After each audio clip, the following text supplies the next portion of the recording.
You ever have one of those days you wish you could forget, but know you'll remember every heartbeat for the rest of your life? Yeah, that's what this is. You want a story. Okay, here's one for the ages. A story about the day a little girl's miracle heart almost stopped beating, all because of a woman who couldn't stand the sound of hope. I'm not talking in metaphors here. I'm talking about my 10-year-old daughter Lily and the HOA president who pulled a gun on her because of the quiet beeping of a heart monitor.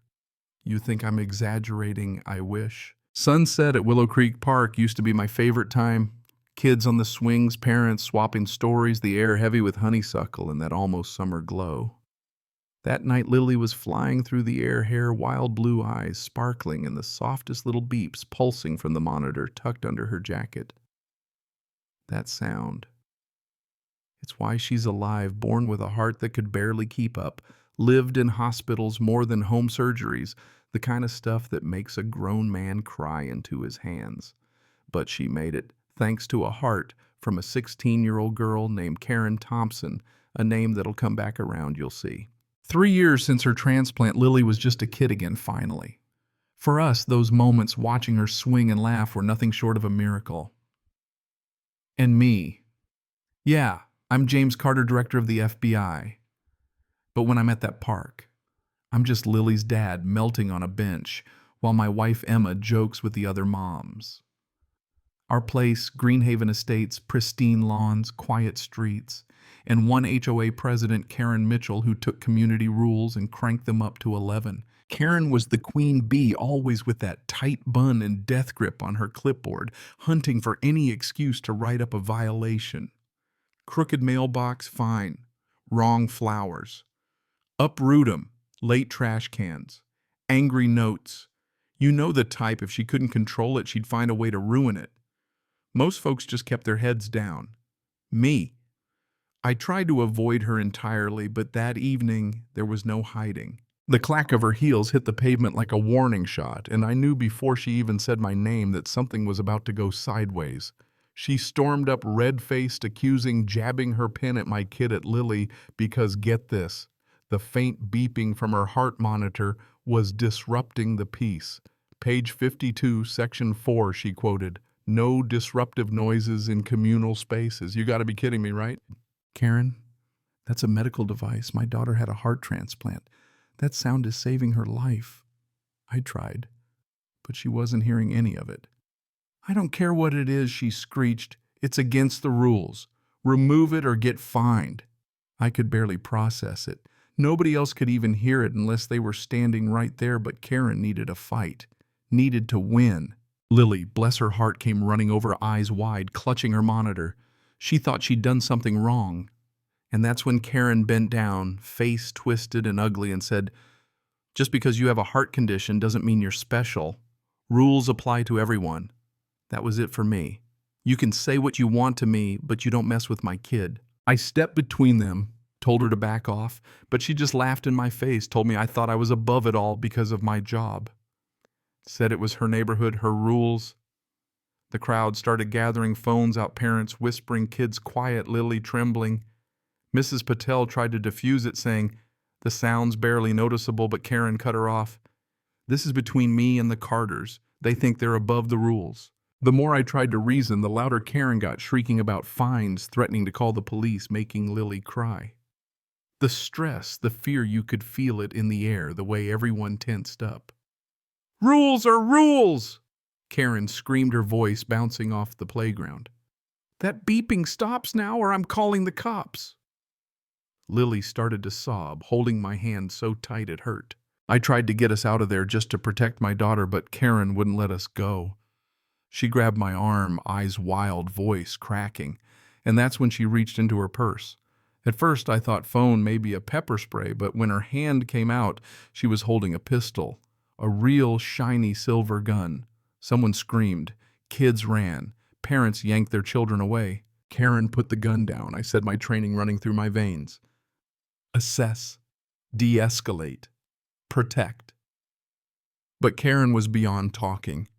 "I'm sick of being ignored. I have power and I'm going to use it," she yelled, waving the gun in the air. Lily was behind me, shaking her little voice, barely a whisper. Dad, I'm scared. I told her it'd be okay, even though I wasn't sure, even though my blood ran cold. Karen pointed the gun at Lily. At my child, because of a sound that kept her alive. The world slowed. I heard people screaming the 911 call, my own breath tight in my chest. Please, Karen, don't do this, I begged. She'll die without it. You're asking me to kill my own daughter. For a split second, Karen wavered, but then her face hardened again. You're lying. Just trying to get around the rules. The neighbors all started chiming in. It's true. She needs it. But Karen was locked in. The beeping stops now, and then she pulled the trigger. One crack of thunder, louder than anything I'd ever heard. Lily dropped blood blooming across her jacket. I fell to my knees, pressing my hands to her shoulder, trying to stop the bleeding, whispering, Stay with me, baby. Please, Lily, stay with me. She was pale, eyes wide, crying, Dad, it hurts. And all I could say was, I know, sweetheart. You're gonna be okay. I promise. Around us, chaos, screaming sirens. Mrs. Patel was suddenly there, pressing a towel into my hands. Paramedics arrived, took over, and I stayed right there holding Lily's hand, telling her over and over that she was the bravest kid I'd ever known. Karen was still standing there, stunned, the gun dangling from her fingers, muttering, It was an accident. I just wanted the beeping to stop. The neighbors took the gun from her. The police cuffed her, led her away as she cried and ranted about neighborhood peace. I barely noticed my whole world was Lily, her eyes on me, asking, Is my heart okay? That monitor was still beeping, and I just kept telling her, Yes, yes, your heart is perfect. You're going to be just fine. The surgery was a miracle. The bullet missed everything. Vital doctors patched her up, said she'd make a full recovery. Emma and I, we barely left her side in the hospital, except when I stepped out to call in favors to make sure Karen Mitchell never hurt anyone again. My team found everything: embezzlement threats, restraining orders, even that the gun was purchased illegally. She'd been terrorizing the neighborhood for years, and nobody had dared stand up to her. Until now. Karen's lawyers tried every trick, claimed stress intimidation, called it an accident. But there were videos, witnesses, a mountain of proof. The story blew up hashtags, protests, half the country rooting for justice, a few lost souls still defending Karen. The neighborhood split, friendships cracked, property values dropped, and the park was eventually renamed Lily's Garden, with a plaque about hope and innocence, though I don't know if we'll ever visit. 6 months later, the trial was a circus. Lily had to testify, 10 years old, braver than anyone in the room, saying, The beeping helps keep me alive. I don't understand why she shot me. Not a dry eye in the place.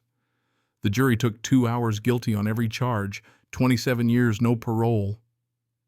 As they led Karen away, she spat, This isn't over. But for us it was. Or it had to be. We moved. Started over. New house, new park. Lily healed inside and out. She spoke at schools, became a champion for kids with medical devices. My heart monitor keeps me alive, she'd tell them. It's not scary. It's a miracle. Emma and I, we got counseling. We learned to breathe again. I went back to work, changed less, sure of safety, more grateful for every heartbeat. Then a twist, my deputy found out that the heart that saved Lily belonged to a girl named Karen Thompson. No relation, just the strangest, cruelest coincidence. One Karen gave Lily life, another nearly took it away. Sometimes you can't make this stuff up. It's been 5 years. Lily's 15, healthy, unstoppable. Karen's still behind bars. Some wounds never heal, but we're stronger, closer, more grateful. That beeping monitor. It's not a source of anxiety anymore.